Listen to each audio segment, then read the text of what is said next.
আসসালামু আলাইকুম, শুভ সকাল। আপনাদের সবাইকে স্বাগত জানাচ্ছি বাংলাদেশ অ্যাসোসিয়েশন অফ সাইকিয়াট্রিস্ট আয়োজিত এবং অপসনিন ফার্মা নিবেদিত আরোগ্য নিকেতন মনের স্বাস্থ্যে।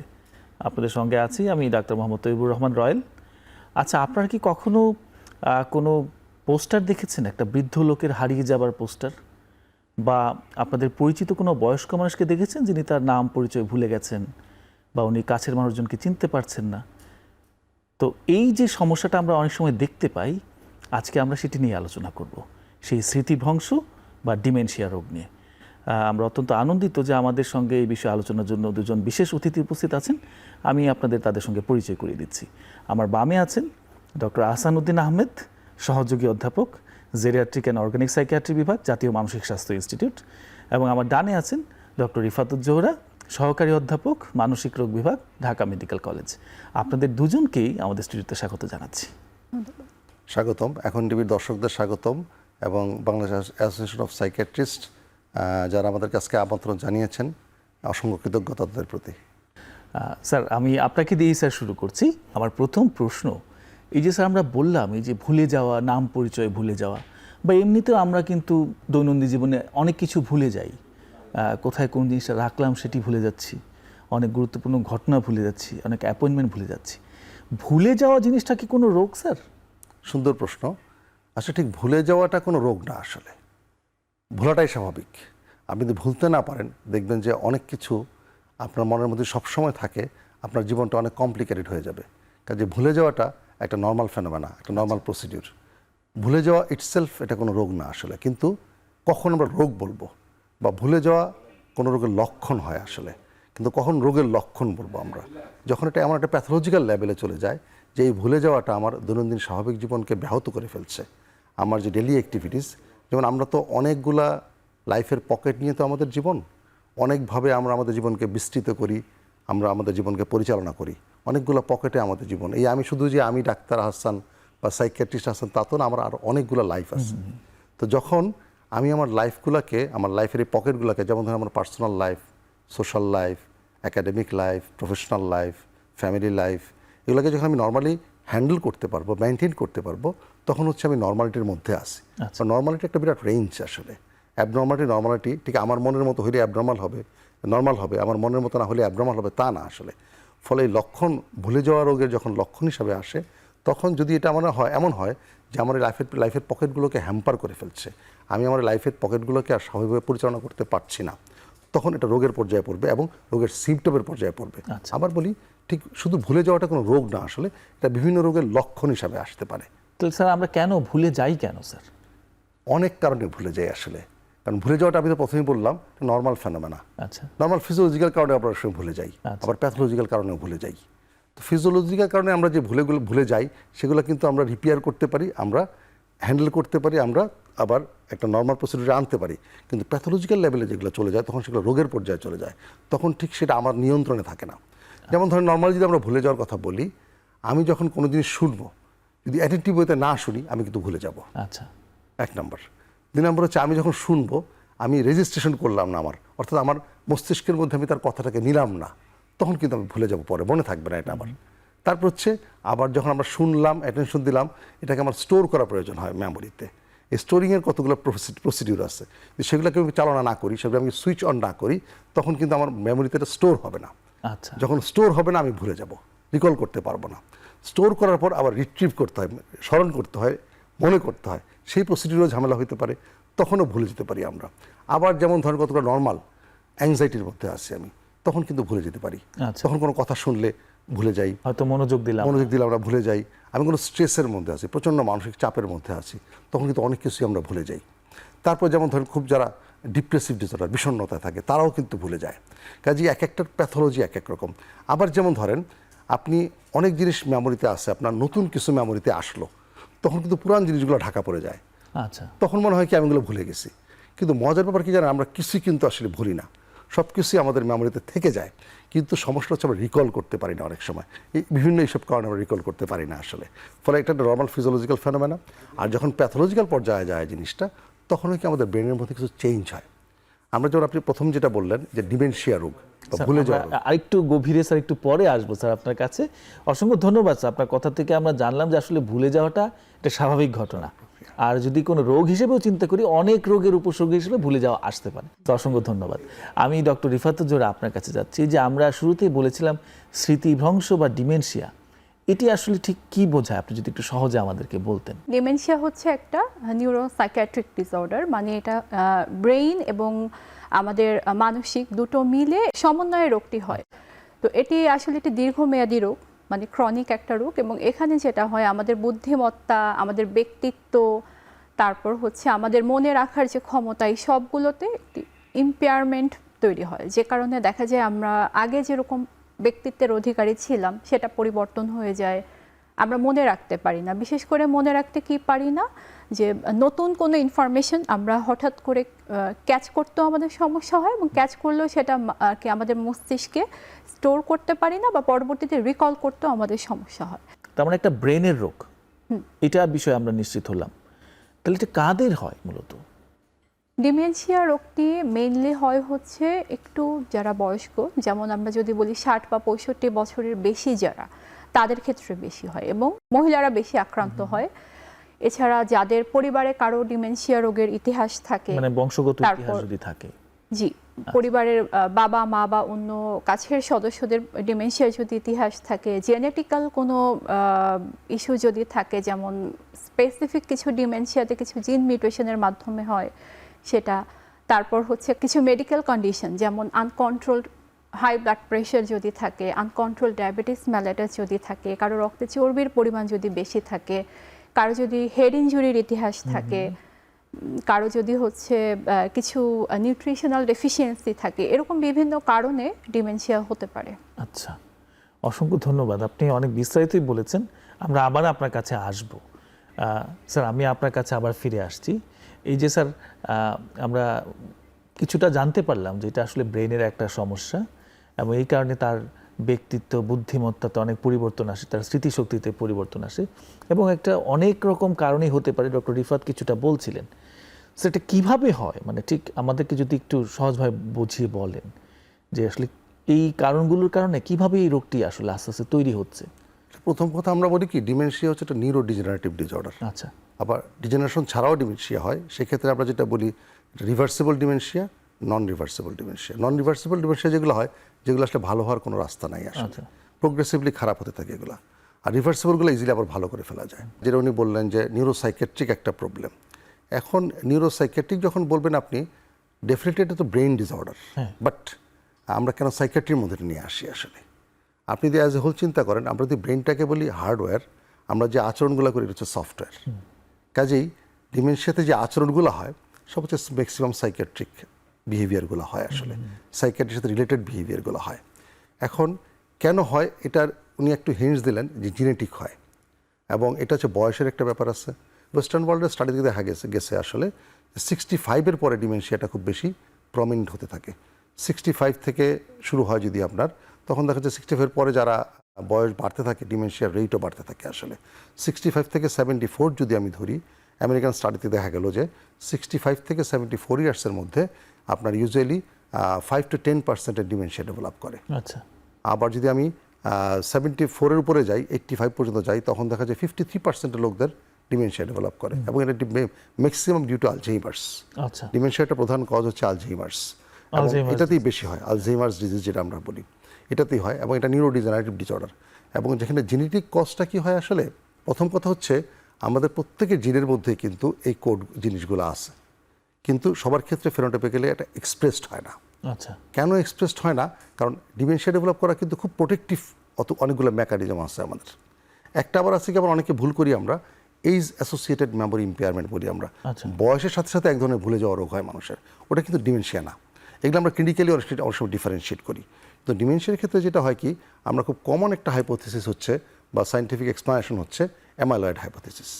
অ্যামাইলয়েডটা কিছুই না আসলে, এটা এপিপি বলি, একটা অ্যামাইলয়েড প্রিকর্সার প্রোটিন, যেটা আমাদের প্রত্যেকের বডিতেই আছে। এটা একটা নর্মাল প্রোটিন। আমাদের যে সেল মেমব্রেন তৈরি হয়, আমাদের যখন দুইটা নিউরন কাছাকাছি আসে, সেটা আমরা সাইন্যাপস বলি। নিউরনের অনেক জিনিস কাছাকাছি আসে, তার বডি কাছাকাছি আসে, তার একজন নিউরনের যে পার্ট সেটা বডির সাথে কাছাকাছি আসে, বিভিন্ন অনেক রকম সাইনাপস প্রান্ত তৈরি হয়। একে অন্যের এই সাইনাপটিক একটা প্রোটিন হচ্ছে অ্যামাইলয়েড প্রিকর্সর প্রোটিন। এটা নর্মালি প্রত্যেক মানুষের মধ্যে থাকে। এখন এটা হয় কি, যখন প্রত্যেক মানুষের মধ্যে প্রোটিনগুলো থাকে, আমাদের বডিতে কিন্তু কন্টিনিউয়াস কি হচ্ছে, একটা ডিকে হয় আবার তৈরি হয়। এই প্রসিডিউর তো আমরা চলি, বড় হয়, ছোট হয়, ডিকে হয়, আবার ক্ষয় হয়ে যাচ্ছে, আবার নতুন করে তৈরি হবে। এপিপি প্রোটিনটাও ক্ষয় হয় আবার তৈরি হয়। এখন এই যে এপিপি প্রোটিনটা যে ক্ষয় হয় তৈরি হয়, এখানেই হচ্ছে ডিমেনশিয়ার একটা প্যাথোলজি লুকায়িত থাকে। কীরকম, আমরা যেটা সিম্পল এক্সাম্পল ধরি, যেমন আমাদের হার্ট ডিজিজ যে হয়, আমরা যেটাকে বলি ইস্কেমিক হার্ট ডিজিজ বা এমআই বলি, তখন কি হয় আমাদের আসলে আমাদের ব্লাড ভেসেলগুলো ন্যারো হয়ে যায়, কোলেস্ট্রল যেমন ন্যারো হয়ে যায়, এটা প্যাথোলজি। ঠিক এইরকম এপিপি প্রোটিনটা যদি আসলে, যেটা আমি বললাম অ্যামাইলয়েড প্রিকর্সর প্রোটিন, এটা normal protein, cell membrane protein. এই প্রোটিনটা যদি জেনেটিক্যালি ডিফেক্টিভ হয়, তখন ওর যখন ডিকে হয় বা ও যখন স্প্লিট হয়ে ওয়াশ আউট হইতে হবে, তো ওয়াশ আউট হওয়ার সময় যেহেতু সে প্যাথোলজিক্যালি ভালনারেবল, তখন হয় কি তার ওয়াশ আউটটা প্রবলেমেটিক হয়, যার কারণে অ্যাকুমুলেট হয়। আচ্ছা আচ্ছা। ঠিক যেরকম ব্লাড ভেসেলে আমাদের কোলেস্ট্রল অ্যাকুমুলেট হয়, তখন এটা সাইনাপসে অ্যাকুমুলেট হয়, নার্ভ এন্ডের মধ্যে বা নিউরনাল সেলের মধ্যে accumulate আচ্ছা হয়। আচ্ছা আচ্ছা। এটা একটা প্রসিডিউর হতে পারে। আবার দেখা গেল হয়তো বা এপিপি প্রোটিনটা ডিফেক্টিভ, কিন্তু তার যে আমরা স্লাইস করি বা ভেঙে বের করি, সেখানে প্রসিডিউরটা ঠিক আছে। ভাঙার জন্য আমাদের কতগুলো এনজাইম কাজ করে। কমন যদি আমরা বলি, যেমন আলফা সিকেটেজ, বেটা সিকেটেজ, গামা সিকেটেজ, এমন কতগুলো এনজাইম আছে যেগুলো এগুলাকে স্প্লিট করে ভাঙে যারা ওয়াশ আউট করে। এখন ইউজুয়ালি হয় কি, এই যে ওয়াশ আউটটা, একটা হয় অ্যামাইলয়েডোজেনিক ওয়াশ আউট, একটা নন অ্যামাইলয়েডোজেনিক ওয়াশ আউট। আলফা সিকেটেজ যেটা করে, এটা নন অ্যামাইলয়েডোজেনিক ওয়াশ আউটটা করে। আচ্ছা। ফলে তখন এটা ওয়াশ আউট হয়ে যায়, জমা হয় না, কাজে ডিসপোজিশন গেল না, কাজে এটা প্রোটেক্টিভ ফেনোমেনা। কিন্তু এমন হয় এপিপি ঠিক আছে, কিন্তু আমার ওয়াশ আউট হচ্ছে অন্য দুটো এনজাইম দিয়ে, যারা প্যাথোলজিক্যালি স্প্লিট আউট করে। প্যাথোলজিক্যালি স্প্লিট আউট করলো, তখন সে তো নর্মালি স্প্লিট আউট হয় নাই, ফলে স্ট্রাকচারগুলো অনেক বড় হয়ে গেল, তখন সে ওখান থেকে ওয়াশ আউট হতে পারছে না। আচ্ছা। তখনই আমাদের যে নার্ভ এন্ডিংয়ে যে সাইনাপস থাকে সেখানে জমা হয়, সেলের ভেতরে জমা হয়, এই প্রবলেমগুলো হয়। আবার হয় কি, আরেকটা প্রোটেক্টিভ ফেনোমেনা আছে, যেমন ধরুন আমরা এগুলো যে ওয়াশ আউট করি, আমাদের যখন ময়লা জমে তখন কি করি আমরা, মিউনিসিপ্যালিটি কর্পোরেশন ময়লাগুলো ওয়াশ করে নিয়ে যায় না, আমাদের বডিতেও কিন্তু এদের ওয়াশ করার মতো অনেকগুলা ইকুইপমেন্ট আছে। এর মধ্যে একটা খুব জরুরি ইকুইপমেন্ট হচ্ছে অ্যাপোই বা অ্যাপোলাইপোপ্রোটিন ই বলি আমরা। এটার অনেকগুলো ভ্যারিয়েন্ট আছে। ইউজুয়ালি অ্যাপোই 4 যেগুলো, এগুলো হচ্ছে প্যাথোলজিক্যাল বেশি, এরা ওয়াশ আউট করতে পারে না। ফলে আমি স্প্লিট করলাম ঠিক মতো এপিপি প্রোটিনকে, কিন্তু ওয়াশ আউট হলো না, মিউনিসিপ্যালিটির গাড়ি আসলো না, তখন ওয়াশ আউট হলো না, ফলে এগুলো অ্যাকুমুলেট হয়। এখন অ্যাকুমুলেট হলে হবে কি, এটা তো ওয়েস্ট প্রোডাক্ট, যেহেতু ওয়েস্ট প্রোডাক্ট, বর্জ্য পদার্থ, আমার তো এটা বডি থেকে বের করে দিতে হবে। আমরা বিভিন্নভাবে বডি থেকে ওয়েস্ট প্রোডাক্ট বের করি না, যেমন আমরা প্রতিদিন মিকচুরেশন হচ্ছে, পোস্টাপ করতেছে, ডিফিকেশন হচ্ছে, কিন্তু যখন এটা ডিফেক্টিভ হয়ে যায় তখন সে ওয়াশ করতে পারে না, ওয়েস্ট প্রোডাক্টগুলোকে সে মুভ করাইতে পারে না, ফলে সেগুলো সে অ্যাকুমুলেট হতে থাকে। আচ্ছা। অ্যাকুমুলেট হলে হয় কি, তার নর্মাল ফেনোমেনা, তার যে নর্মাল অ্যাক্টিভিটি সাইনাপস, সেটা ব্যাহত হয়।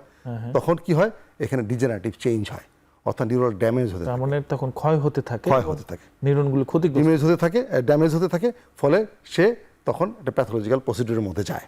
এবং এটা আস্তে আস্তে প্রথম ডিমেনশিয়ার যে লক্ষণ শুরু হয় ফরগেটফুলনেস দিয়ে। অনেক সময় আমরা লক্ষণে স্যার আসছি স্যার, তবে আমি বলবো স্যার বেশ চমৎকার করেই বুঝিয়ে বললেন যে আসলে আমাদের শরীরের ভেতরে যে স্বাভাবিক মেকানিজম আছে, তার আবার অনেকগুলো প্রোটেক্টিভ মেকানিজমও আছে। যখন এই প্রোটেক্টিভ মেকানিজমগুলো কোনো না কোনোভাবে ফেল করছে, তখনই আমাদের ব্রেনে যেই সব বর্জ্য পদার্থ যেগুলো ব্রেন থেকে বের হয়ে যাওয়ার কথা, সেগুলো জমে যাচ্ছে, এবং জমে তখন সেই নিউরনের ডিজেনারেশন বা ক্ষয় হওয়াটা বা ক্ষতিগ্রস্ত হওয়াটা শুরু হচ্ছে, এবং এর মাধ্যমে আস্তে আস্তে ডিমেনশিয়ার লক্ষণগুলো প্রকাশ হচ্ছে।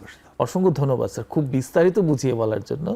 আমি এবার একটু ডক্টর রিফাতুজ্জোহরের কাছে আসব, যে স্যার যেটি বলছিলেন আমরা এই আপনার কাছে সেখান থেকেই শুরু করছি, যে আমরা যদি মোটা দাগে বলি, তার মানে ব্রেন ক্ষতিগ্রস্ত হচ্ছে, ব্রেনের বিভিন্ন সেল ক্ষতিগ্রস্ত হচ্ছে। কি ধরনের লক্ষণ মোটা দাগে আমরা দেখতে পাই এই ডিমেনশিয়ার ক্ষেত্রে? ডিমেনশিয়ার প্রথম লক্ষণই হলো, যেটা নিয়ে আমরা প্রথমে আলোচনা করলাম, যে ভুলে যাওয়া। যে এখানে দেখা যায় যে আমি একটা তথ্য তাকে দিলাম, নতুন কোনো ইনফরমেশন, সেটা মনে রাখতে পারে না। এটার সহজ একটা উদাহরণ হলো, সকালে কি দিয়ে সে নাস্তা করলো, সে দুপুরে হয়তো মনে করতে পারবে না। আবার সে গোসল করে আসলে দেখা গেল সে বললো যে আমি তো গোসল করিনি, আবার করতে হবে। এটা হচ্ছে সবচেয়ে কমন। এরপরে যেটা হয়, তার কিছু এক্সিকিউটিভ ফাংশনের প্রবলেম হয়, যেমন সে কোনো একটা কাজ করতে গেলে সেটা নিয়ে প্ল্যান করা, যে কিভাবে আমি কাজটা করব, কিভাবে এটাকে আমি ইমপ্লিমেন্ট করব, সেটা সে পারে না। তারপর হচ্ছে কিছু ক্যালকুলেশনে কিছু প্রবলেম হতে পারে, তার হচ্ছে ল্যাঙ্গুয়েজে কিছু সমস্যা হয়, বিশেষ করে সে কথা যখন বলবে সে কারেক্ট ওয়ার্ডটা খুঁজে পায় না যে আমি কী দিয়ে আমার কথাটা হচ্ছে প্রকাশ করব। এই কারণে সে কথা বলতে গেলেও সমস্যা হয়, ইমোশন প্রকাশ করতে সমস্যা হয়। এছাড়া তার ব্যক্তিত্বের কিছু শিফটিং হতে পারে, যেমন যাদের ডিমেনশিয়া হয়, বিশেষ করে এটা ফ্রন্টোটেম্পোরাল ডিমেনশিয়াতে বেশি হয়, যে সে আগে মানুষ হিসেবে যেমন ছিল বা ব্যক্তি হিসেবে সেটা কমপ্লিটলি চেঞ্জ হয়ে যায়। আগে হয়তো সে একটু শান্ত, ধীর স্থির এমন মানুষ ছিল, বা ডিমেনশিয়া রোগে আক্রান্ত হওয়ার পর দেখা যায় সে খুব সহজে রেগে যাচ্ছে, তাকে কেউ কিছু বললে সেটা সহজে অ্যাকসেপ্ট করতে পারে না, সে নিজের মতো করে সব কিছু করবে, সে যেটা বলবে সেটাই, এবং এটা যখনই তাকে করতে বাধা দেওয়া হবে সে হচ্ছে একটা সাডেন একটা অ্যাঙ্গার এক্সপ্রেশন করলো, যেটাকে আমরা ক্যাটাস্ট্রফিক রিয়াকশন বলি। এছাড়া দেখা যায় তার কিছু মুড সিমটম ডেভেলপ করতে পারে, যেমন সে খুব দুশ্চিন্তাগ্রস্ত হয়ে যেতে পারে, সব কিছুতেই সে অ্যাংশাস থাকে, তার হতাশা আসতে পারে, সে সব কিছু নিয়ে হতাশ হয়ে যেতে পারে, তার কিছু বিহেভিয়ারাল বা আচরণগত সমস্যা আসতে পারে, যেমন সে মানুষজনের ব্যাপারে খুব সন্দেহবাতিক হয়ে যেতে পারে, যে সবাই তার পেছনে কোনো কিছু নিয়ে লেগে আছে বা তাকে নিয়ে সবাই কোনো একটা কিছু করছে, সে মানুষকে সহজে বিশ্বাস করতে পারে না, এটা একটা। এছাড়া সে তার কিছু অ্যাবনর্মাল এক্সপিরিয়েন্স হতে পারে, যেমন সে কমনলি যেটা হয় যে সে চোখের সামনে এমন কিছু দেখতে পায় যেটা সে শুধু নিজেই দেখতে পাচ্ছে, তার আশেপাশে হ্যালুসিনেশন হতে পারে, এবং মেইনলি ভিজুয়ালটাই এখানে বেশি হয়। এছাড়া তার স্লিপের সমস্যা হতে পারে, তার ঘুমের অনেক সমস্যা হয়, তার হচ্ছে ঘুম আসতে দেরি হতে পারে, বা ঘুমোলেও সে দেখা যায় কিছুক্ষণ পর ঘুম ভেঙে যায়। আর হচ্ছে বাসায় কোনো কিছু নিয়ে রাগারাগি করা, নিয়ম মতো কোনো কিছু করতে না পারা, সোজা কথা তার ডেইলি সমস্ত অ্যাক্টিভিটি হ্যাম্পার হতে পারে। মোটামুটি এগুলো নিয়ে ডিমেনশিয়া রোগীরা আমাদের কাছে আসে। Thank you. আমরা সময় হয়েছে একটা বিরতি নেবার, আমরা বিরতির পরেই ফিরছি।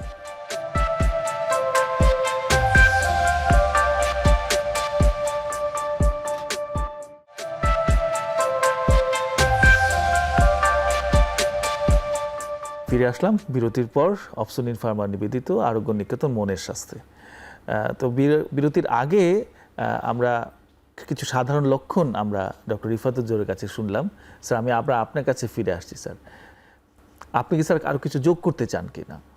আসলে আমরা যদি এক কথায় বলি, ডিমেনশিয়াটা আমার ব্রেনের কোথাকার রোগ বা কোন জায়গায় হয় আসলে, আমি তো বললাম যে আমাদের যে সাইকিয়াট্রিক প্রবলেমটা সফটওয়্যার, তো আমরা অনেকগুলো টার্ম ইউজ করি, তার মধ্যে ডিমেনশিয়াটা হচ্ছে বেসিক্যালি একটা কগনিশনের ডিসঅর্ডার বা কগনিশনের প্রবলেম আসলে।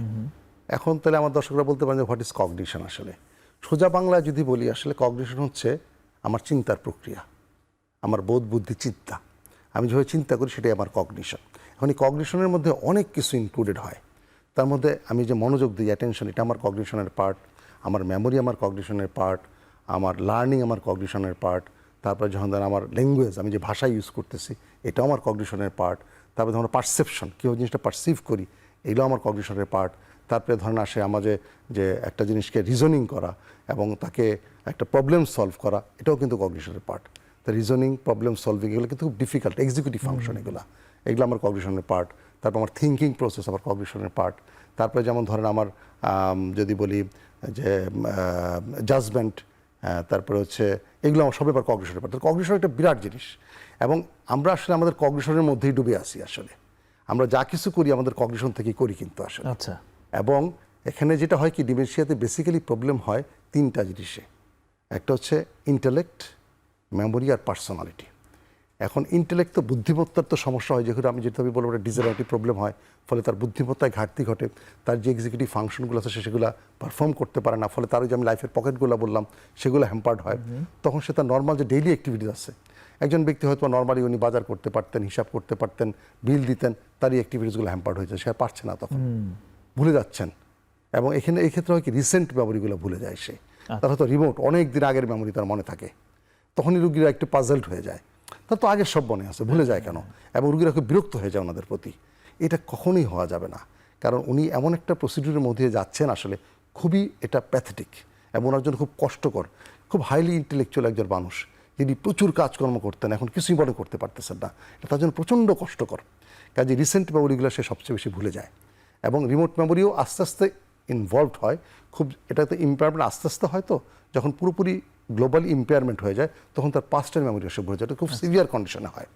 এবং হয় কি, প্রসিডিউরাল মেমোরি কিন্তু তার মনে থাকে, যেমন সাঁতার কাটা, গাড়ি চালানো, সেল, এগুলো কিন্তু তার মনে থাকে। ফলে রিসেন্ট মেমোরিটাই হ্যাম্পার্ড হয় বেশি আস্তে আস্তে, এবং পরবর্তীতে ধীরে ধীরে সম্পূর্ণ মেমোরি ফিল্ডই তার হ্যাম্পার্ড হয়ে যায়, ইনক্লুডেড হয়, ফরগেটফুলনেস দিয়ে এটা গেল। তারপর হয় কি, তার যে বললাম এক্সিকিউটিভ ফাংশনগুলো মানে স্যার যে প্রসিডিউরাল মেমোরি যদি ইম্পেয়ার্ড হয়, অর্থাৎ লেট স্টেজে হয়, তখন কি তার মানে একটা মানুষ যে স্বাভাবিক যে আমরা দৈনন্দিন কাপড় চোপড় পরি, খাই, এইসব ঘটনাও কি ভুলে যেতে পারে খুব সিভিয়ার স্টেজে? সিভিয়ার ডিমেনশিয়ার মানুষ পার্সন বা রুগী কিন্তু একদম বাচ্চাদের মতো, আচ্ছা, তাকে সবকিছু করাই দিতে হয়, তবে সারা জীবনে সে যা শিখলো সবই ভুলে যাচ্ছে। সবই ভুলে যাচ্ছে সে, এবার তার জন্য খুব প্যাথেটিক। তারপর যেমন তার বিহেভিয়ারাল চেঞ্জ হয়, যেটা অলরেডি বললেন, আমাদের সাইকিয়াট্রিক কিছু প্রবলেম হয়, এবং এই বিহেভিয়ারাল চেঞ্জগুলো কিন্তু আসলে ফ্যামিলিকে এবং রোগীর লোকদেরকে হ্যাম্পার করে সবচেয়ে বেশি। হঠাৎ করে ইম্পালসিভ হয়ে যাচ্ছেন। যেমন ধরুন আমাদের প্রত্যেকের মধ্যে কিন্তু আমার কিছু টেন্ডেন্সি থাকে যে একটা কাজ আমার মনের বিপরীতে ঘটলো, আমি রেগে যাচ্ছি, কিন্তু আমি কিন্তু আমার রাগকে নিয়ন্ত্রণ করতে পারতেছি, কারণ আমি এটাকে ইনহিবিট করতে পারতেছি।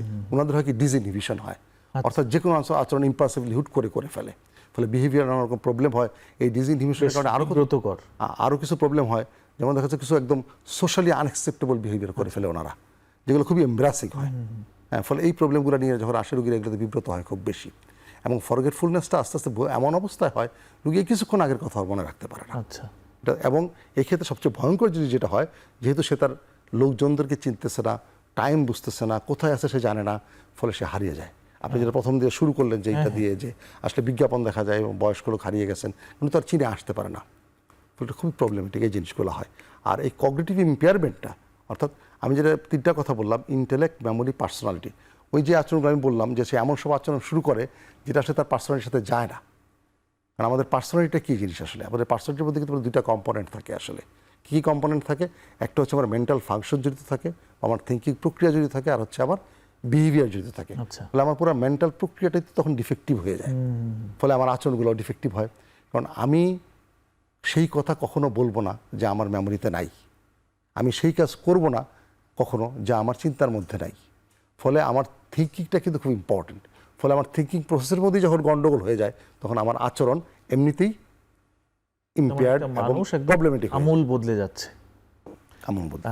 ধন্যবাদ স্যার। স্যার আমি আপনার কাছে স্যার একটু প্রাসঙ্গিকভাবে জেনে রাখি, আমরা একটু আগের কথাই রিক্যাপ করছি, যে এটা কি কেবলমাত্র বয়স্কদেরই হয়? যেমন আপনি যেই আচরণগুলোর কথা স্যার বলছেন, এটা একটা পপুলার কেস, যে আমাদের কিন্তু বিদ্রোহী কবি, আমাদের জাতীয় কবি কাজী নজরুল ইসলাম সাহেবের, উনারও কিন্তু এই ধরনের সমস্যাই হয়েছিল, তো এটা অনেক কম বয়সে হয়েছিল। সেটা কি এই ধরনের ডিমেনশিয়া বা এই জাতীয়? সুন্দর প্রশ্ন। আসলে আমরা ডিমেনশিয়াগুলোকে অনেকভাবে ভাগ করি। একটা হচ্ছে senile dementia, presenile dementia, early onset dementia হয়। আচ্ছা, অনেকেরই আর্লি অনসেট, তার মানে কম বয়সে হতে পারে, তবে সেই ক্ষেত্রে কিছু স্পেসিফিক নিউরোলজিক্যাল ডিসঅর্ডারও জড়িত থাকে। আচ্ছা, হ্যাঁ, যেমন ধরেন প্রিয়ন ডিজিজ নামে একটা ডিজিজ আছে, পার্কিনসন্স ডিজিজ, এইসব ধরনের ডিজিজ যারা ভোগে, ডিজিজের রোগীরা কিন্তু খুব আর্লি ডিমেনশিয়াতে আক্রান্ত হয়। তার মধ্যে আরেকটা আছে হচ্ছে ডাউন সিনড্রোম বলি আমরা, এরা খুব আর্লি ডিমেনশিয়াতে আক্রান্ত হয়। তবে ইউজুয়াল যেই প্রসিডিউরকে আমরা আলোচনা করছি আসলে, আলঝেইমার্স, ভাস্কুলার ডিমেনশিয়াটা কমন ডিমেনশিয়া, মিক্সড হয়, আবার Alzheimer's dementia, vascular dementia mixed হয়, আমরা মিক্সড প্যাটার্নটাই অনেক পাই আসলে। ফলে ওগুলো তো একটা নিউরো ডিজেনারেটিভ প্রসিডিউরের মধ্যে যাচ্ছে। আর আর্লি অনসেট যদি কোনো সিভিয়ার নিউরোলজিক্যাল ডিসঅর্ডার হয়, যা ডিমেনশিয়া করে, এর কারণে আর্লি অনসেট ডিমেনশিয়া হতে পারে। আচ্ছা, thank you sir. Doctor Rifat, আমি আপনার কাছে ফিরে আসছি। তো স্যার বিস্তারিত বললেন অনেক কিছু, অনেক প্যাথোলজিক্যাল মেকানিজমগুলো সহজ ভাষায় বলেছেন। তো এমনিতে আমরা যদি একটা মানুষকে ডিমেনশিয়া রোগে আক্রান্ত এইভাবে রোগ নির্ণয় করতে যাই, আমাদের কি শুধুমাত্র তার লক্ষণ শুনেই আমরা ডায়াগনোজ করতে পারি, নাকি আমাদের এই ক্ষেত্রে কোনো পরীক্ষা নিরীক্ষার প্রয়োজন আছে? মানে স্বাভাবিকভাবে আমরা আসলে কীভাবে একটা মানুষের ডিমেনশিয়াটা ডায়াগনোজ করি, খুব সহজে যদি বলেন। এটা খুব ইম্পর্ট্যান্ট একটা প্রশ্ন, কারণ দেখা যায় যে আমাদের সাইকিয়াট্রিতে আমরা মোটামুটি পেশেন্টের ইতিহাস বা পেশেন্টের কাছে থেকে বা ফ্যামিলি মেম্বারদের কাছে থেকে ইতিহাস শুনে আর অল্প কিছু ইনভেস্টিগেশন করে আমরা করি। হ্যাঁ, ডিমেনশিয়াতে রোগীর ইতিহাস অবশ্যই ইম্পর্টেন্ট, বাট একই সাথে আমরা কিছু ইনভেস্টিগেশনের সাহায্যও নিই। শারীরিক যেসব কারণে ডিমেনশিয়া হতে পারে, যেমন হাইপারটেনশন, ডায়াবেটিস মেলাইটাস, তারপর হাইপারলিপিডেমিয়া, এই জিনিসগুলো আছে কিনা রোগীর আগে থেকে, বা রোগীর আগে কখনো সেরেব্রোভাস্কুলার ডিজিজ, বা আমরা সহজভাবে বলে যে পেশেন্ট আগে কখনো স্ট্রোক করেছিল কিনা, এগুলো আমরা দেখি। ইনভেস্টিগেশনের মধ্যে আমরা সবচেয়ে কমনলি যেটা করি যে এমআরআই, ম্যাগনেটিক রেজোনেন্স ইমেজিং, এমআরআইটা করলে আমরা একটা ভালো গাইডলাইন দিতে পারি যে হ্যাঁ, তার হচ্ছে ডিমেনশিয়ার স্পেসিফিক কিছু স্পেসিফিক চেঞ্জ আমরা এমআরআইতে পেতে পারি। বিশেষ করে যদি আমরা পার্কিনসন্স ডিমেনশিয়া হয় সেখানে কিছু স্পেসিফিক ফাইন্ডিং থাকে, আবার এলঝেইমার্সের ক্ষেত্রে আমরা পেট স্ক্যান করে কিছু স্পেসিফিক আলাদা ফাইন্ডিং পেতে পারি। এছাড়া স্ট্রোকের ক্ষেত্রে আমরা এমআরআইতে ফাইন্ডিং পাই, আর কোনো যদি ভাস্কুলার কোনো প্যাথোলজি যেমন অ্যানিউরিজম এগুলো থাকে সেটাও আমরা এমআরআইতে পেতে পারি। এছাড়া হচ্ছে তার head injury, repeated head injury কোনো ইনসিডেন্স যদি থাকে সেটা আমরা এমআরআই থেকে দেখতে পারি। স্যার যেটা একটু আগে আলোচনা করলেন যে কিছু প্রোটিন বা আননেসেসারি ম্যাটেরিয়াল যেগুলো ডিপোজিশন হয় আমাদের ব্রেইনে, সেটাও হচ্ছে আমরা প্ল্যাগগুলো এমআরআই থেকে আর কি দেখতে পারি যে এমআরআইতে এই ফাইন্ডিংগুলো আছে কিনা। এবং এমআরআইতে হচ্ছে যে ডিমেনশিয়া হওয়ার কারণে ব্রেন যে অ্যাট্রোফাইড হয়ে যাওয়া সেটার একটা ফাইন্ডিংও আমরা পেতে পারি। আচ্ছা, থ্যাংক ইউ। তার মানে আমরা শুধুমাত্র লক্ষণ শুনে এখানে আমরা শেষ পর্যন্ত সিদ্ধান্ত আসবো না, আমাদের কিছু ইনভেস্টিগেশন পার্টিকুলারলি ব্রেনের কিছু ইমেজিং এর সহায়তা নেওয়া লাগবে। Thank you sir. আমি আপনার কাছে আসছি যে স্যার এই যে আমরা মূলত ভুলে যাওয়ার কথা বলছি, আবার আপনি স্যার বলেছেন যে হ্যাঁ একটা আবার এইজ রিলেটেড কিছুটা ভুলে যাওয়া আছে, অর্থাৎ বয়স্ক মানুষের বয়স হলে কিছু যে স্মৃতিশক্তি তার এমনিতেই কমে যায়, এটার একটা ব্যাপার আছে। আবার আমরা তো এমনিতে জানি যে বিষণ্ণতার একটা প্রধান লক্ষণ হচ্ছে, অন্যতম প্রধান লক্ষণ হচ্ছে ভুলে যাওয়া। বয়স্ক মানুষদের বিষণ্ণতা হয়, প্রচুর জেনেটিক ডিপ্রেশন আমরা দেখতে পাই। এই দুটোর মধ্যে আমরা কি পার্থক্য করবো স্যার, যে আসলে এটা কি সেই মানে বয়সজনিত ভুলে যাওয়া, নাকি এই জেনেটিক ডিপ্রেশন বা বয়স্ক মানুষের বিষণ্ণতার কারণে ভুলে যাওয়া, নাকি এই যে আমরা যেটি নিয়ে আলোচনা করছি সেই ডিমেনশিয়া? Thank you. এটি কি স্যার সহজে আমরা করতে পারি কিনা, নাকি এটা আসলে ঝামেলা তৈরি করে? খুব ঝামেলা না, আসলে আমরা ক্লিনিক্যালিও করতে পারি এটা। আচ্ছা, দুই ক্ষেত্রেই আসলে, যেমন ধরে ডিমেনশিয়ার তো একটা ভুলে যাওয়া আছে, আবার আমি আগেও বলেছি কিছু কারণ, যেমন ডিপ্রেশন বা মেজর ডিপ্রেসিভ ডিসঅর্ডার একটা কারণ, ভুলে যাওয়ার কারণ আপনার অ্যাংজাইটি, স্ট্রেস, এগুলো তো মানুষ ভুলে যায়। কিন্তু এগুলো যখন কারণগুলো রিমুভ করা হয় তখন কিন্তু তার এই ভুলে যাওয়ার সব প্রবলেমটা চলে যায়। আচ্ছা। তো সবচেয়ে আমাদের যেটা প্রবলেম করে আসলে যে ডিমেনশিয়ার কারণে তার ভুলে যাওয়া হচ্ছে, নাকি মেজর ডিপ্রেসিভ ডিসঅর্ডারের কারণে তার ভুলে যাওয়ার রোগটা হচ্ছে। আচ্ছা, আমরা ওইটাকে একটা আলাদা টার্ম ইউজ করি, সিউডো ডিমেনশিয়া। আচ্ছা, মানে ঠিক ডিমেনশিয়া না, একটা ফলস ডিমেনশিয়ার মতো, অর্থাৎ বাহ্যিকভাবে ডিমেনশিয়ার মতোই মনে হয়। হ্যাঁ, কিন্তু এটা তো হয় কি, যেমন মেজর ডিপ্রেসিভ ডিসঅর্ডার যখন হয়, এই ডিপ্রেশন কিন্তু ইটসেলফ একটা সেলফ লিমিটিং ডিসঅর্ডার আসলে। ফলে এটা একটা এপিসোডিক ডিসঅর্ডার। আবার কিছু কিছু ডিপ্রেশন আছে যেটা হয় কি আপনার লং টাইম লাস্টিং করে, কিন্তু ইউজুয়ালি ডিপ্রেশন একটা সেলফ লিমিটিং ডিসঅর্ডার এবং এটা ভালো হয়ে যায় চিকিৎসা করলে। ভালো হয়ে গেলে কিন্তু রোগীর ওই সিরো ডিমেনশিয়া ভুলে যাওয়াটা লক্ষণগুলো ভালো হয়ে যায়। হ্যাঁ, কিন্তু আমরা ক্লিনিক্যালি করি কি, ডিপ্রেশনের পেশেন্টরা করে কি ইউজুয়ালি যখন তাদের যখন সিরো ডিমেনশিয়া হয়, যে ভুলে যাওয়ার প্রবলেমটা হয়, তখন তারা কোনো কিছু অ্যান্সার করলে সরাসরি বলে দেয় মনে নাই, আচ্ছা, মনে করতে পারতেছে না। কিন্তু ডিমেনশিয়ার পেশেন্টরা কিন্তু চিন্তা করে, ওরা চেষ্টা করে অ্যান্সার দিতে।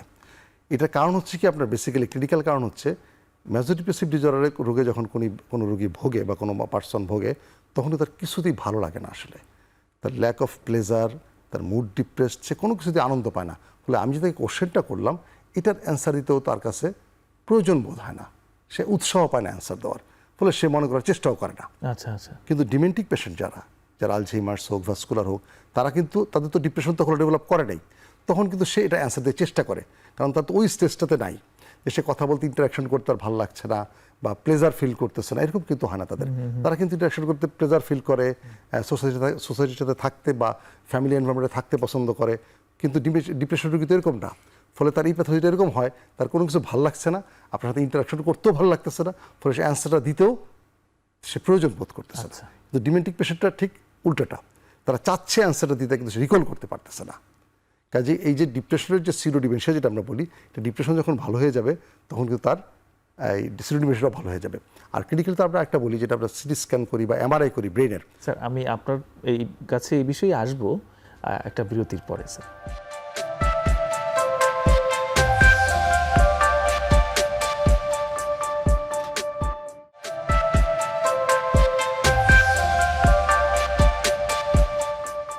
দর্শক মণ্ডলী, ফিরে আসলাম অপসনিন ফার্মা নিবেদিত আরোগ্য নিকেতন মনের স্বাস্থ্যে।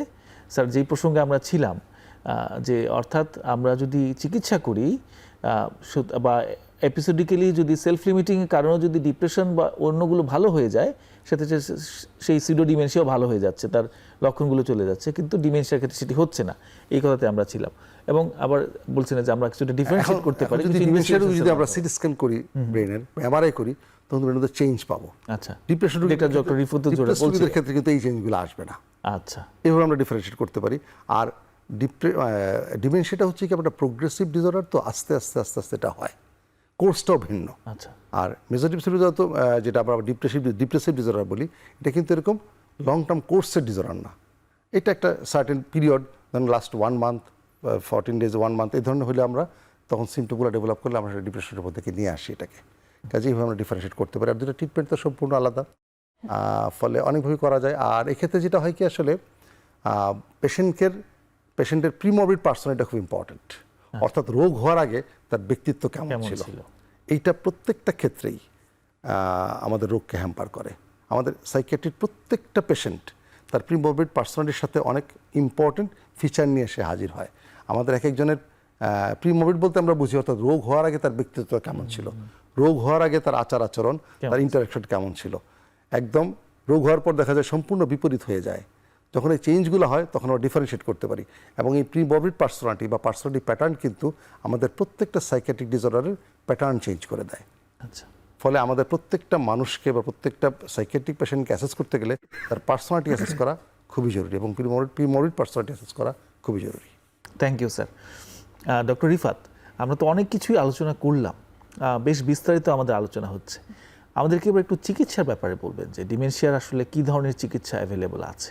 চিকিৎসার জায়গাটা নিয়ে বলতে গেলে আসলে একটু হতাশার কথাই বলতে হয়, কারণ ডিমেনশিয়ার আসলে বেসিক্যালি কিউরেটিভ ট্রিটমেন্ট বলে কিছু নেই। আচ্ছা, তাহলে আমরা ট্রিটমেন্টটা কেন দিই?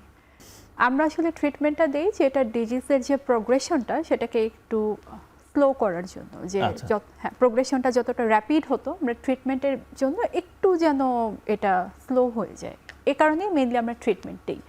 আর এছাড়া রোগীরা যেসব সিমটমস নিয়ে আসে আমরা ওই সিমটমটা রিডাকশন করার জন্য কিছু সিমটোমেটিক ট্রিটমেন্ট দিই। তো ডিজিজ প্রোগ্রেশনটাকে স্লো করার জন্য আমরা একটা গ্রুপ অফ ড্রাগ ইউজ করি, যেটাকে আমরা বলি হচ্ছে অ্যান্টিডিমেন্টিক ড্রাগ। দুটা গ্রুপে দেওয়া হয়, একটা হচ্ছে কোলিনেস্টেরেজ ইনহিবিটরস, তার মধ্যে আছে ডোনোপেজিল, রিভাস্টিগমিন, দুটোই কমনলি বেশি দেওয়া হয়। এছাড়া হচ্ছে এনএমডি অ্যান্টাগনিস্ট, মেমান্টিন, এটাও আমরা ব্যবহার করি। আর সিমটোম্যাটিক ট্রিটমেন্টের মধ্যে হচ্ছে যেমন রোগীর সিভিয়ার ডিপ্রেশন থাকলো তখন আমরা হয়তো অ্যান্টিডিপ্রেসেন্ট, কমনলি এসএসআরআই গ্রুপের যে ড্রাগ সেটা ব্যবহার করি। পেশেন্টের স্লিপ ডিস্টারবেন্স থাকলো তখন আমরা খুব লো ডোজে, যেটা পেশেন্টের জন্য হার্মফুল না, এরকম একটা সিডেটিভ ইউজ করি। আর এছাড়া আমরা কিছু নন মেডিকেটিভ ট্রিটমেন্ট ব্যবহার করি। তার মধ্যে একটা হচ্ছে পেশেন্টকে কগনিটিভ স্টিমুলেশন থেরাপি, যেহেতু এখানে মেইন সমস্যাটাই রোগীর কগনিশন, তো আমরা কগনিশনটাকে কিভাবে একটু বুস্ট আপ করা সম্ভব, যেমন তাকে বিভিন্ন ফিজিক্যাল এক্সারসাইজ বা মেন্টাল এক্সারসাইজের মাধ্যমে, যেমন হচ্ছে ফিজিক্যাল এক্সারসাইজের মধ্যে তাকে ডেইলি একটা ওয়ার্কআউট করা, সাইক্লিং করা, ফিজিক্যালি অ্যাক্টিভ থাকা, এগুলো আমরা অ্যাডভাইস দেই। আর এছাড়া মেন্টালি হচ্ছে আমরা পেশেন্টের ব্রেইন অ্যাক্টিভিটিটা যেন সবসময় অনগোয়িং থাকে, এজন্য বিভিন্ন তার রিডিং হ্যাবিটটাকে হচ্ছে একটু বুস্ট আপ করা, তাকে একটু পড়ার হ্যাবিট তৈরি করা, তাকে হচ্ছে বিভিন্ন পাজল সলভ করতে দেওয়া, তাহলে ব্রেইনটা হচ্ছে অ্যাক্টিভ থাকে, নিউরনগুলো অ্যাক্টিভ থাকে। কমনলি যেটা ওয়েস্টার্ন ওয়ার্ল্ডে করা হয় যে তার পুরানো দিনের গল্পগুলো, যে তাকে স্টোরিগুলো বলা, ছবিগুলো দেখানো, যে এগুলো দেখে তার কিছু সে রিকল করতে পারে কিনা। এছাড়া আমরা কিছু সাইকোথেরাপি দেই, তারপর হচ্ছে কিছু অকুপেশনাল থেরাপি দেই, কিছু রিল্যাক্সেশন থেরাপি যেমন হচ্ছে মিউজিক থেরাপি বা হচ্ছে ডান্স থেরাপি, বডি ম্যাসেজ, এগুলো ডিমেনশিয়াতে খুব ভালো কাজ করে। আচ্ছা, থ্যাংক ইউ। আপনি শুরুতেই বলেছেন বেশ হতাশাজনক। তো আমাদের তো সবসময় একটা চিন্তা থাকে যে রোগটা ভালো হবে কিনা, কিন্তু আপনার কথাতে আমরা তেমন একটা আশা পেলাম না, তার মানে ওইভাবে পুরোপুরি ভালো হচ্ছে না বা রোগটি একদম স্বাভাবিক জীবনে ফিরে আসার তেমন তো সম্ভাবনা দেখছি না। সেই ক্ষেত্রে আসলে পরিবারের সদস্যদেরকে আমরা কি বলি বা আমরা কি বলতে চাই, কারণ তাদের তো একটা এক্সপেকটেশন থাকে যে আমার রোগী সুস্থ হয়ে যাবে, তারা এটা কিভাবে গ্রহণ করে? পরিবারের সদস্যদেরকে রোগটা সম্পর্কে ডিটেল বলা, যে রোগটা আসলে এটা হয়, যে এটার আউটকাম কি হতে পারে। এবং আমরা হতাশার কথা বলতে আমি এটা বলিনি যে আমরা একেবারে কোনো আশা রাখবো না। হ্যাঁ, ডিমেনশিয়া রোগীরাও নর্মাল একটা লাইফ লিড করতে পারে উইথ ফ্যামিলি সাপোর্ট এবং আদার সাপোর্টস। তো ফ্যামিলিকে ব্যাপারগুলো বোঝানো, যে এই পেশেন্টের সাথে কিভাবে ডিল করতে হবে, তার থাকার জায়গাগুলো কেমন হবে, সেগুলোর ব্যাপারে একটু অ্যাওয়ার হওয়া, যেহেতু তারা সব কিছু ভুলে যায়। তো আমাদের চেষ্টা করতে হবে যে ফ্যামিলি থেকে যে সে যেখানে থাকবে জায়গাটা যেন তার জন্য একটু হ্যাবিচুয়েটেড হয়, খুব ফ্রিকোয়েন্ট চেঞ্জ না করা, সে যেখানে থাকবে সেই বাসায় বা রুমে তার প্রপার লাইটেনিং থাকা, যেন একটু অন্ধকার হলে তার জন্য এটা একটু ডিসকমফোর্টের ব্যাপার, এই কারণে। তারপর হচ্ছে তার সাথে একটা ফ্রেন্ডলি একটা রিলেশনশিপ রাখা, যে রোগী যেটা করে সে তো আসলে এটা তার রোগের কারণে করে, তার আচরণগত যে সমস্যাগুলো এগুলো রোগীর লোকজন যেন বোঝে যে তাদের জন্য এটা খুব কষ্ট, আমি জানি, কিন্তু তাদেরকে ব্যাপারগুলো বোঝানো যে আমরা যদি একটু পজিটিভলি রোগীকে ডিল করি, যে হ্যাঁ তার এই ব্যাপারগুলো আমরা যদি তাকে একটু ওই মুহূর্তে রাগারাগি না করে একটু ভালো করে তাকে বুঝিয়ে বলতে পারি, সেক্ষেত্রে হচ্ছে সহমর্মিতার রোগী সাথে। এই আচরণগত সমস্যাগুলো অনেকখানি কমে আসে। তখন দেখা যায় রোগীটাও একটু কাম ডাউন থাকে। তো এই জিনিসগুলো ফ্যামিলি মেম্বার হিসেবে ডিমেনশিয়া রোগীদের আসলে ফলো করা উচিত। এবং তাদের জন্য যেটা আমার খুব ইম্পর্টেন্ট মনে হয়, যে কন্টিনিউয়াসলি এরকম একটা ক্রনিক পেশেন্টকে টেক কেয়ার করতে গেলে তাদেরও কিন্তু বার্ন আউটের ব্যাপার থাকে। আচ্ছা, হ্যাঁ, স্বাভাবিক। সেক্ষেত্রে তাদেরও রেসপাইট কেয়ারের ব্যবস্থা রাখা, যে কিছু সময়ের জন্য যদি পসিবল হয় ওই রোগীর কাছ থেকে যারা কেয়ার গিভার তাদেরকে কিছু সময় অন্য কোথাও রেখে তাদেরও কিছু রিল্যাক্সেশনের ব্যবস্থা করা, যেন সেও বার্ন আউট না হয়ে যায়। এই জিনিসগুলো আমাদের মাথায় রাখা উচিত। থ্যাংক ইউ স্যার, আপনি কিছু বলবেন কিনা এই বিষয়ে? না, আসলে প্রথম কথা হচ্ছে কি, লাইফ তো একটা জার্নি, জন্ম থেকে মৃত্যু পর্যন্ত বিরাট একটা জার্নি আসলে। এই জার্নিতে এক একটা পিরিয়ডে আমার লাইফের এক এক রকম অবস্থা থাকে আসলে, কাজেগুলো আমাকে অ্যাকসেপ্ট করতে হবে। আমি যদি অ্যাকসেপ্ট করতে পারি আমি তখন এটা ইজিভাবে নিতে পারবো। এখন একজন 70 বছরের সিনিয়র সিটিজেনকে আমি চাইলেই কিন্তু সেই কৈশোরের উদ্যমতা, যৌবনের উচ্ছলতা ফিরিয়ে দিতে পারবো না।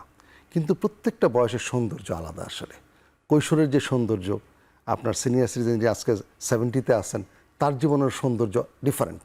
এগুলোকে অ্যাকসেপ্ট করা লাগবে। আমি অনেক সময় মজার ছলে বলি, কালো চুলের যেমন সৌন্দর্য আছে, সাদা চুলের সৌন্দর্য কিন্তু অসাধারণ, কিন্তু আমরা এটা ফিল করি না আসলে। যখন ফিল করবো এই সৌন্দর্য, তখন আমার কাছে ভালো লাগবে, 1 নাম্বার।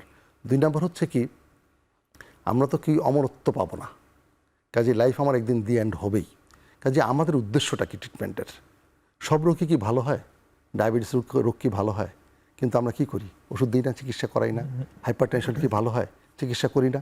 কেন করি? যেন যেই সময়টা আমরা পৃথিবীতে আসি সেই সময়টা যেন আমরা ভালোভাবে কাটাতে পারি আসলে। কাজে ডিমেনশিয়া রোগীদের যখন আমরা ট্রিটমেন্ট করব, তখন আমাদের লক্ষ্য হবে এইটা, যে কটা দিন উনি পৃথিবীতে আসেন। কারণ যখন একজনের ডিমেনশিয়া ডেভেলপ করে যায়, বিশেষ করে আলঝেইমার্স, ভাস্কুলার, এদের লাইফ এক্সপেক্টেন্সি তো খুব বেশি না। আচ্ছা, এবং এটা যে সবসময় ডিমেনশিয়ার জন্য হয় তা না, এইজের কারণেও লাইফ এক্সপেক্টেন্সি তখন আমরা কম দেখতে পাই আসলে। কাজে যে কটা দিন উনি পৃথিবীতে আছেন, উনি যেন সুন্দর করে কাটাতে পারেন, এই ব্যবস্থাটা আমরা ইজিলি করতে পারি। এবং আমাদের উদ্দেশ্য কিন্তু আসলে এটাই।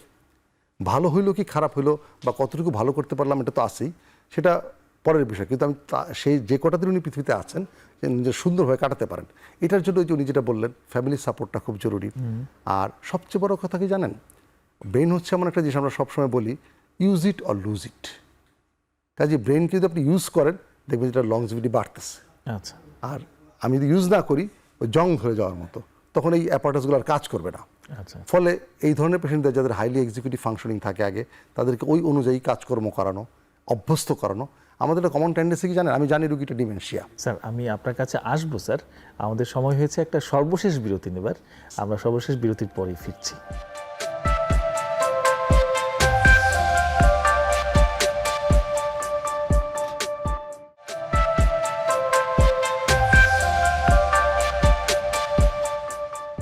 দর্শক, ফিরে আসলাম বিজ্ঞাপন বিরতির পর।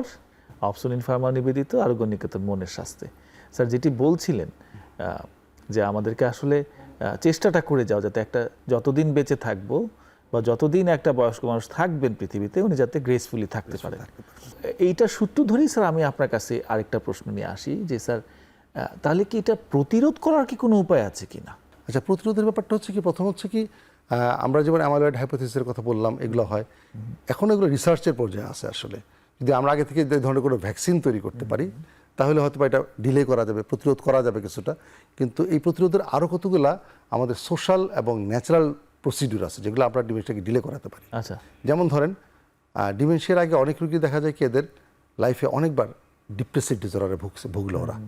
বারবার রিপিটেড ডিপ্রেশন কিন্তু ডিমেনশিয়াকে অ্যাগ্রাভেট করে। আচ্ছা, ফলে আমরা যদি মেজর ডিপ্রেসিভ ডিসঅর্ডার বা ডিপ্রেসিভ ডিসঅর্ডারগুলো ঠিকমতো ট্রিটমেন্ট করতে পারি, তখন কিন্তু ওরা ডিমেনশিয়া ডিলে হবে। ব্রেইনের আমি বললাম ফাংশনিং, অর্থাৎ এক্সিকিউটিভ লাইফ যে সে নর্মালি এবং খুব অ্যাক্টিভলি লিড করতে পারে, তখন তার কিন্তু এই প্রসিডিউরটা ডিলে হবে। আমাদের যেটা হচ্ছে, অনেকে আমরা খুব একটা কম গুরুত্ব দিই। আমি অনেক পেশেন্টকে জিজ্ঞেস করি আপনার হবে কি, ঠিকমতো বলতে পারে না হবি কি। প্রত্যেকটা মানুষের জীবনে হবি কিন্তু খুব ইম্পর্ট্যান্ট। আমি আসলে এও বলি যে একটা সুন্দর হবির মৃত্যু মানে হচ্ছে একটা মানুষের মৃত্যু। আসলে যদি একজন মানুষ তার হবিগুলোকে ঠিকমতো নারিশ করে তখন কিন্তু তার লাইফটা অনেক আনন্দময় হয় এবং এটা তার লাইফকে বাঁচার জন্য, সুন্দরভাবে বেঁচে থাকার জন্য আর উৎসাহিত করে। একটা পারপাস সেট করা লাইফ ডেফিনেটলি উৎসাহিত করে। ফলে আমাদের প্রত্যেকের বেঁচে থাকার জন্য যার যার লেভেলে তার একটা হবি থাকা খুব জরুরি। একটা সুন্দর হবি মানুষের জীবনকে সুন্দর করে। কারণ আমার হবির জায়গাটা হচ্ছে সম্পূর্ণ আমার নিজস্ব। আমি কাজ করি হয়তো বা অফিসের জন্য, ফ্যামিলির জন্য, নিজের আর্নের জন্য, অনেক কিছু করি, বিভিন্ন পারপাস থাকে। হবি হচ্ছে একদম আমার নিজস্ব, নিজের সেলফের নিজস্ব। ফলে আমার যদি সুন্দর হবি থাকে এবং এটাকে নারিশ করি, আমার লাইফটা সুন্দর হবে। ডিমেনশিয়া রোগীদের ক্ষেত্রে যেটা সবচেয়ে বড় প্রবলেম হয় কি, আমাদের এটা আসলে সবাই মানে যারা অ্যাটেন্ডেন্ট থাকে বা যারা রোগীর আত্মীয় থাকে তারা যে ইচ্ছা করে কথাটা ব্যাপারটা করে তা না। আসলে মানে সেই প্রশ্ন করলো, বলেন তো আমি কি, আমাকে চিনেন কি না, এটা কমন কিন্তু আসলে জানে উনি ভুলে যায়, তারপর প্রশ্নটা করতেছে, তার পরীক্ষা নিতে যায়। আমি আমার দর্শকদের কাছে অনুরোধ করবো যাদের বাসায় ডিমেনশিয়া পেশেন্ট আছে আপনাদের আত্মীয় স্বজনদেরকে বলে দিবেন এই ধরনের প্রশ্ন দিয়ে কখনো এই রোগীর সাথে আলাপ আলোচনা শুরু করবেন না। কারণ এতে হয় কি, উনি তো মনে করতে পারে না, উনি আরও কনফিউজড হয়ে যায়। তখন তো ওনার মধ্যে একটা এজিটেশন ডেভেলপ করে এবং এজিটেশন ডেভেলপ করার ফলে উনি তাদের অস্বস্তি ফিল করে। বরঞ্চ নর্মাল প্রসিডিউর হচ্ছে গিয়ে পরিচয় দেওয়া, আমি অমুক, চাচা আমি অমুক, খালু আমি অমুক, আপনি কেমন আছেন। এনাদের সাথে প্রতিনিয়ত অতীতের বিষয়গুলো নিয়ে গল্প করা। ওনাদের কেয়ারের মধ্যে সবচেয়ে জরুরি যেটা জানেন, জরুরি হচ্ছে কি, ওনাদের ওষুধপত্র জিনিসপত্রগুলো সবসময় অন্যকে মনিটর করে খাইয়ে দিতে হয়। উনি তো ভুলে যায়, কখনোই এই রুগীদের হাতে ওষুধ দেওয়া যাবে না। তাহলে হবে কি, উনি একবার ওষুধ দুবার খেয়ে ফেলবেন, ভুলে যাবেন। এই কাজগুলো করা, ওনাকে নিয়মিত একটা আউটিংয়ে নিয়ে যাওয়া, ওনার মনটা ভালো থাকবে। একা তো কখনো ছাড়া যাবেই না। আর যদি আমরা প্রোটেক্টিভে যাই তখন হচ্ছে কি, যেটা করতে হয়, এই ধরনের রোগীদের যদি ভয় থাকে যে হারিয়ে যাওয়ার সম্ভাবনা থাকে, তখন আমরা করি কি, হয়তো গলার মধ্যে লকেট ঝুলিয়ে দিতে পারি, যেটার মধ্যে ফোন নাম্বার থাকবে, মোবাইল নাম্বার থাকবে, হারিয়ে গেলেও যেন অন্যরা যোগাযোগ করতে পারেন। এই কাজগুলো করতে হবে তাদেরকে। নিয়মিত যেটা বললাম আউটিংয়ে যেতে হবে। এবং যদি আত্মীয় স্বজন, যৌথ ফ্যামিলিতে আগে সময় সুবিধাটা খুব বেশি ছিল, এখন তো সব আমাদের ইউনিপোলার ফ্যামিলি, ফলে আমাদের খুব সমস্যা হয়ে যাচ্ছে। এখন জুনিয়র সিটিজেন যারা আছে, নাতি নাতনি, ছেলে মেয়ে, দিনের একটা সবাই ধরুন সাথে গল্প করে, অতীতের অভিজ্ঞতাগুলো আলোচনা করে, ওনারা কিন্তু ভালো থাকবেন। এই মেমোরিগুলো একটু হ্যামারিং হবে, উনি ভালো থাকবেন তখন। ফলে এই জিনিসগুলো করা খুব জরুরি। এবং হেলদি লাইফ, হেলদি ডায়েট, নিয়মিত এক্সারসাইজ, ফিজিক্যাল এক্সারসাইজ খুব জরুরি। সেই যার বয়সে সেই মতো এক্সারসাইজ করবে। একটা ব্যালেন্স ডায়েট খুব জরুরি এবং নর্মাল ব্রেন ওয়ার্কিং, অ্যাবনর্মাল না, অসুস্থতা না। এই ব্রেন এক্সারসাইজের কোনো ভূমিকা আছে কিনা? অর্থাৎ ডেফিনেটলি উনি একটু উদাহরণ দিলেন, পাজল ইয়ে করা, যার যে হবি আছে, যদি পড়ার হবি থাকে হবিটা চালিয়ে যাওয়া। এখন ধরেন পড়ার হবি আছে কিন্তু উনি ভুলে গেছেন অনেক কিছু, এমন যদি কেউ থাকে ওনাকে পড়ে পড়ে শোনাচ্ছেন, তখন কিন্তু খুব হেল্পফুল হয়। ওনাদের মিউজিকের হবি থাকে, উনি মিউজিক শুনছেন, মাসাজ থেরাপি, এগুলো খুবই উপকারী হয় এই পেশেন্টের জন্য, লাইফটা সুন্দরভাবে কাটানোর জন্য। Thank you sir. তবে আমি একটু লাস্টে শেষে অ্যাড করতে চাই, আসলে আপনার সিনিয়র সিটিজেনকে আপনি কখনোই অবহেলা করবেন না। কারণ একটা জিনিস মনে রাখবেন, ওনার স্যাক্রিফাইসের কারণে কিন্তু আমি আজকে এই জায়গায়। আমাদের সব কিছুর মালিক আল্লাহ, আল্লাহ আমাদেরকে আজকে এই পর্যায়ে আনেন বা এনেছেন, কিন্তু তার জন্য একটা যে মাধ্যম লাগে, এই সিনিয়র সিটিজেনরা কিন্তু আজকে আমাদেরকে এই পর্যায়ে নিয়ে আসছেন। কাজেই ওনারা ওনাদের শেষ জীবনে আমাদের কাছ থেকে এইটুকু সেবা পেতেই পারেন এবং আমাদের আনন্দ চিত্তেই সেটা করা উচিত। এবং সেখানে আমার নিজেরও একটা ওয়েলবিং ফিল হবে, যেন আমি আমার সিনিয়র সিটিজেনের জন্য কিছু একটা করতে পারলাম। আরেকটা খুব ইম্পর্টেন্ট জিনিস, এই ডিমেন্টিক রুগীদের যে কোনো শারীরিক সমস্যা খুব দ্রুত চিকিৎসা করতে হয়, নাহলে এই রুগীরা চট করে ডেলিরিয়াস হয়ে যায়, ডিসওরিয়েন্টেড হয়ে যায়। ফলে আমার দর্শকদের উদ্দেশ্যে কথা হবে, যাদের বাসায় এই ধরনের ডিমেনশিয়া রোগী আপনারা দেখতে পাবেন, আপনার সিটিজেন এই ডিমেনশিয়াতে সাফার করতেছে, আপনারা দ্রুত সাইকিয়াট্রিস্টের হেল্প নেন এবং এটা একটা মাল্টি ডিসিপ্লিনারি অ্যাপ্রোচ লাগে। সব চিকিৎসকের হেল্প নেন, সাহায্য নেন, ইনশাআল্লাহ আপনারা ভালো থাকবেন, সুস্থ থাকবেন। ডক্টর রিফাত, আপনার কাছে খুবই সংক্ষেপে জানতে চাইব যে আমরা এই যে মানসিক স্বাস্থ্য নিয়ে আলোচনা করছি, বিভিন্ন মানসিক রোগ নিয়ে আলোচনা করছি, আপনি যদি বলি এক কথায় বা অল্প কথায়, যে সেটা হচ্ছে যে আপনি 10 বছর পরে বাংলাদেশের মানসিক স্বাস্থ্যকে কোথায় দেখতে চান, আপনার অভিপ্রায়টা কি? মানসিক স্বাস্থ্য নিয়ে 10 বছর আগে আমরা যে জায়গাটায় ছিলাম, 10 বছর পরে কিন্তু অনেক পরিবর্তন চলে আসছে। আমি যখন প্রথম আর কি সাইকিয়াট্রিতে আসবো, এটা শুনে আমি কিন্তু অনেক নেগেটিভ কমেন্টসের মুখোমুখি হয়েছিলাম। কারণ মানসিক স্বাস্থ্যটাকে মানুষ আসলে খুবই নেগেটিভলি দেখতো, বলতোই যে আরে আর কি মানসিক রোগের ডাক্তার, পাগলের ডাক্তার, এরকম টাইপ কমেন্ট কিন্তু আমি শুনে আসছি। বাট আমি যখন এখান থেকে পড়াশোনা কমপ্লিট করে বের হলাম, এবং আমার খুবই ভাগ্য ভালো, এই কারণে আমি বলবো আমি পড়াশোনা কমপ্লিট করে আমার নিজের মেডিকেল কলেজে আমি সার্ভিস দিতে পেরেছি। এবং ওখানে গিয়ে আমি যেটা দেখলাম যে যেটা আমি আগে কখনো কল্পনা করি নাই বা দেখি নাই, যে এত প্রত্যন্ত এলাকা থেকে মানুষ হচ্ছে মানসিক রোগের সমস্যা নিয়ে এখানে আসে। তার মানে দে আর অ্যাওয়ার যে এটা আসলে একটা সমস্যা এবং এটার জন্য আসলে মানসিক রোগের ডাক্তারের কাছে আসা উচিত। তারপরও আমি বলবো যে এখনো আমাদের সিনারিও আসলে অনেক আশাবাদী হওয়ার মতো না আসলে, কারণ আমাদের রিসেন্ট যে সার্ভে ছিল 2019-এর, সেখানে আমরা দেখেছি ট্রিটমেন্ট গ্যাপ ছিল নিয়ার অ্যাবাউট 91-93 এরকম টাইপের। তার মানে এখনো 100 ভাগের মধ্যে 93 মানুষ মানসিক স্বাস্থ্যের সাহায্য নিতে আমাদের কাছে আসে না বা আসতে পারে না। তো অবশ্যই আমরা চাই এই গ্যাপটা অনেক কমে আসুক। তা আমি চাই যে 10 বছর পরে মানসিক স্বাস্থ্য নিয়ে কাজ করতে চাই, আমাদেরকে যেন সবাই পজিটিভলি সব কিছু বলুক এবং মানসিক স্বাস্থ্য নিয়ে মানুষ হচ্ছে কোনো একটা মানসিক সমস্যায় পড়লে সে যেন কোনো প্রফেশনাল হেল্প সিক করতে কখনো দ্বিধাদ্বন্দ্বে না ভুগে, যে হ্যাঁ আমার একটা মেন্টাল হেলথ ইস্যু হচ্ছে, আমি অবশ্যই প্রফেশনালি কারোর সাথে কথা বলি। আমাকে যেন চিন্তা না করতে হয় যে আমি কথা বলতে গেলে আমাকে বলবে আমি পাগল, মানসিক রোগের ডাক্তারকে দেখাবো মানে আমি পাগল হয়ে গেলাম, এটা যেন কেউ না ভাবে। আচ্ছা, তার মানে সেই আমি এটাই চাই মানুষের আচরণে সেই পরিবর্তনগুলো আসুক। এক্স্যাক্টলি, আপনি যে সেভাবে আমার দেখতে চান? মানসিক যে কোনো সমস্যা আমি যেন ইগনোর না করি। ওকে, থ্যাংক ইউ স্যার। এক লাইনে যদি বলেন স্যার, আপনার কাছ থেকে সর্বশেষ এক লাইনে যদি বলেন যে বাংলাদেশের মানসিক স্বাস্থ্যকে আপনি 10 বছর পরে কোথায় দেখতে চান? প্রথম কথা হচ্ছে আমি এমন একটা অবস্থা দেখতে চাই, সম্পূর্ণ স্টিগমা মুক্ত তো হওয়া সম্ভব না, কিন্তু আমাদের স্টিগমা অনেক কমে আসবে। প্রত্যেকটা মানুষ সচেতন হবে যে শরীরের যেমন রোগ হয় মনেরও রোগ হয়। শরীর এবং মন নিয়ে হচ্ছে মানুষ, শুধু শরীর নিয়ে মানুষ হয় না, শুধু মন নিয়েও মানুষ হয় না। কাজে শরীরে যেমন রোগ হয় মানুষেরও রোগ হয়, কাজে এই মানসিক রোগেরও চিকিৎসা প্রয়োজন। এবং খেয়াল করলে দেখবেন শারীরিক সমস্যা নিয়ে আপনি অনেক কাজ করতে পারবেন, মানসিক সমস্যা নিয়ে আপনি সহজে কোনো কাজ করতে পারবেন না যদি আপনার মানসিক সমস্যাটা সমাধান না করেন। কাজেই প্রত্যেকটা মানুষ, আমাদের প্রত্যেকটা নাগরিক এবং প্রত্যেকটা সিটিজেন অ্যাওয়্যার হবেন শরীরের রোগের মতোই মানসিক রোগ একটা রোগ, এখানে স্টিগমাটাইজড হওয়ার কিছু নাই। শরীরের রোগের যেমন চিকিৎসা আছে, মানুষের রোগেরও চিকিৎসা আছে, এবং মানসিক রোগের চিকিৎসা করার মাধ্যমে আপনি একটা এই সুন্দর, আনন্দময় এবং ঝলমলে উজ্জ্বল জীবনযাপন করতে পারবেন। অসংখ্য ধন্যবাদ। ধন্যবাদ আপনাদের দুজনকেই আমাদের স্টুডিওতে আসার জন্য। দর্শক মণ্ডলী, আপনাদেরকেও ধন্যবাদ আমাদের কথাগুলো মনোযোগ দিয়ে শুনবার জন্য। আমরা আশা করব যে আমরা আমাদের বয়স্ক মানুষদের প্রতি আরও সহমর্মী হব, তাদের সাথে আরও অনেক ভালো আচরণ করে তাদের জীবনটাকেও, এই শেষ জীবনটাকেও আমরা রাঙিয়ে তুলতে সচেষ্ট হব। আপনাদের সকলকে ধন্যবাদ। আসসালামু আলাইকুম।